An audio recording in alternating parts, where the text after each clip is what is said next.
Hello, ladies and gentlemen. This is the Morning Garden Show. I can see right now that we're going to have a very good episode this time around, in spite of the weather and all.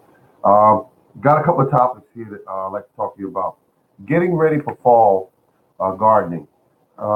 It is best now to go out and purchase the items that you need, such as if you're going to do any, collard greens and kale, that sort of thing that I have planned. Collard green and kale seeds right now. You can still get them. Certain sellers that I went on different sites looking for said they were out, but I grow enough of my seeds, so that's not an issue I'm going to have this year. Um, but I like when I use my own seeds as opposed to going out and buying fresh seeds, because fresh seeds uh, they tend to take them longer to get familiar with your soil. My soil is familiar with the seeds that I'm using because they grew in it for 2 years, and then when the plants start producing seeds, I collect those seeds. Uh, I have thousands and thousands of seeds. But at any rate, getting ready for that. But black cow is an issue that a lot of you, especially here in Maryland, have been telling me that you have been having problems with finding a good supplier that you can get, the amount of black cow you need. Uh, my goal is to get out there as early as possible and get what I need as far as the black cow is concerned. All the other ingredients I won't need. I won't need anything else, any fertilizers, anything else, any water hoses or anything of that nature. I have everything I need right at this moment in my supply room, and so I'm all set. But my goal is to grow the biggest and healthiest looking collard greens that I've ever grown, and that's a tall order because I've always did very well with leafy vegetables such as collard green and kale. Um, this year, I will also be putting in tree kale. That's going to be a new addition to my garden, so that's going to be interesting to see how tall they'll get, and especially when you start using the product, how it actually tastes. Um, Collard greens and kale, especially the kale, is one of the healthiest foods you can possibly eat. It's just that simple. Uh, they have recipes. You can get all those off of YouTube. They got a lot of good recipes. I like one that I found, which was cooking the collard greens Southern style. It's not the healthiest you want to keep eating every day, but I tell you what, it's so good that every once in a blue moon, if it's okay with your doctor and you, to go ahead and cook it that way. But it's incredibly full of flavor and goodness. Oh my! You could actually eat a whole pot as a meal. Um, but I had a good time. I had a good time last year growing it. So I'm gonna do a repeat this year. I have a whole open area for that. I'm gonna loosen up the soil with the pitchfork because, as I said earlier, I don't like to use tillers. I like to just lift the soil, lift the soil, lift the soil, and allow enough air to get into the soil and loosen it up without completely destroying the beneficial animals that live in the soil's homes. So that's my plan. If you have any plans for this year, I suggest, just a suggestion here, that you start on them as early as possible, because if you don't, others are going to go out. They're going to grab all the supplies. They're going to get started because we have a situation where some people don't have enough money to actually buy the expensive foods that they see in the stores. Oh boy, oh, mm. I remember those days. I'm just thinking, I remember those days. Now I eat what I want, pretty much. I love okra. I eat that. It doesn't cost me anything. I grow maybe like this year. I because the weather was so messed up, I maybe grew three plants. Those three plants are going to supply me with fresh seeds for next year. That's my goal with that.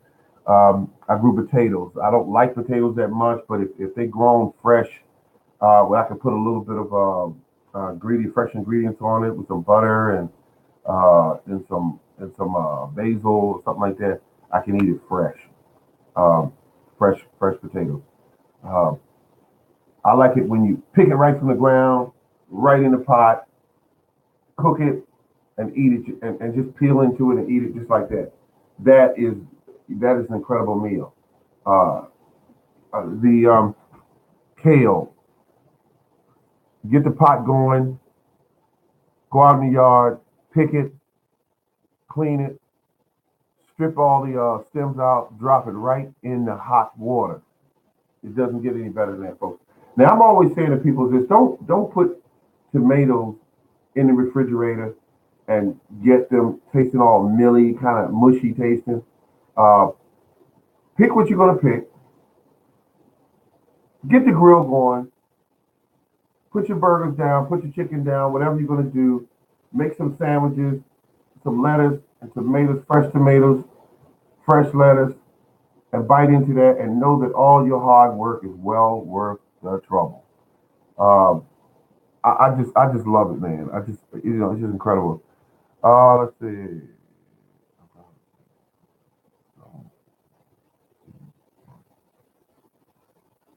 Oh, I'm happy to hear that because that's a beautiful thing. You harvest those seeds from those cucumbers, and as you already know, those seeds are already genetically part of your soil. And so when you put them in next year, they don't need to get familiar with the soil. They already have uh, they already have what it takes to grow in that soil because they grew in that soil. So you're doing a great thing, my friend. You're doing a great thing. That's what you want to do. Um, Cucumbers are very expensive, and when you grow cucumbers, the ones I'm growing this year, um, I grew some. I have some in the refrigerator right now that are beautiful size. They're fresh. Um, but the thing about it is, you want to make certain that you get your cucumbers grown in the garden as opposed to grocery stores because when you grow them in the garden, they have a completely different taste. They are incredibly when you chill them down a little bit and put them in a salad. Oh, excuse me, folks. I'm drooling a little bit. I'm drooling, but you put them in the salad. It's just an incredible thing. Um, I didn't think I really liked cucumbers until I started pickling them and also eating them in salads. And now I like them. I like them now. I used to grow them a few years back. I used to use Miracle Grow, and they to me, and it could have been in my head, but I think it tastes like a little metal taste. So I said there's got to be a better way. So a few years back, I just started going all organic, and that's what I did. So that's the best way for me is to grow it that way. So, ladies and gentlemen, we got a lot of rain today. We got a lot of rain yesterday. I was driving, went out to karaoke, and sang a few notes, yelling in a few people's ears, through the mic, and then uh, got a chance to talk to some people about gardening, and it's just something I do. I do it 24 hours, 7 days a week. I love it. It's incredible. It's absolutely incredible. This year, my fruit trees, the one that I have that never hardly produces, tried to show off this year, and it gave me a whole bunch of peaches. And because of the consistent or constant rain, the the peaches did not do well. They started to mold and rot while they were on the tree. And I said, I really don't care. I said because I know what's going on. All I know what's going on.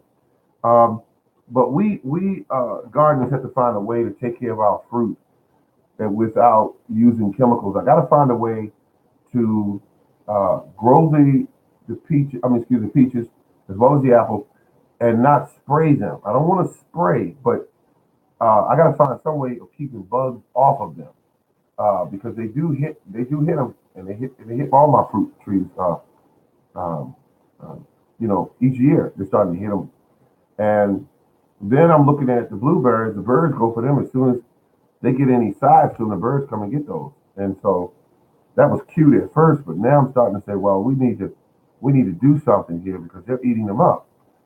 So Uh, I live in an environment where there's a lot of clay soil. Uh, excuse me, and a lot of the clay soil is now dark, rich soil. A lot of it, because I keep adding organic matter to it. Um, and I'm using my own weeds to do that, which I think is incredibly ingenious to use your own weeds. I take my weeds, I go out there, I pull them up, I drop them, pull them up, drop, but I'm constantly doing that. I take the tractor out there with the call it rider mower, and I go over everything, cut it down real low, and then it's just this big mat of just cut up vegetation on the ground. I use the weed whacker at times. I go through and I hit all that, and I let it fall right where it is. And I think that's beautiful because I'm not dragging in those huge bundles of. Now that's not to say I won't take wood chips. I'll take them if the guy is up the street and he says I got a full load. Where you want me to dump them at? And I'll take them right around to the back of my property, have them dump them. But I will not go out of my way like I used to do, where um, I would call them and they wouldn't show up. And but if they're on the street and they're close by, and I said, "What are you gonna do with the wood chip?" And you say, I'll give them to you," and that way we I take them around and take them around and we can dump them things right in the back of my property. That way they could sit there for months and I don't have to use them. When it comes time to use them, I can use them. But by that time, most of around the edges and in the bottom is going to be all black gold. It's just going to be black soil, and I can use that. Uh, it'll take you it'll take you years to use a full 10,000 pounds if you use it right. But I see people when they're working their butts off, they're dragging them heavy loads onto their property, the wood chips, and they're just.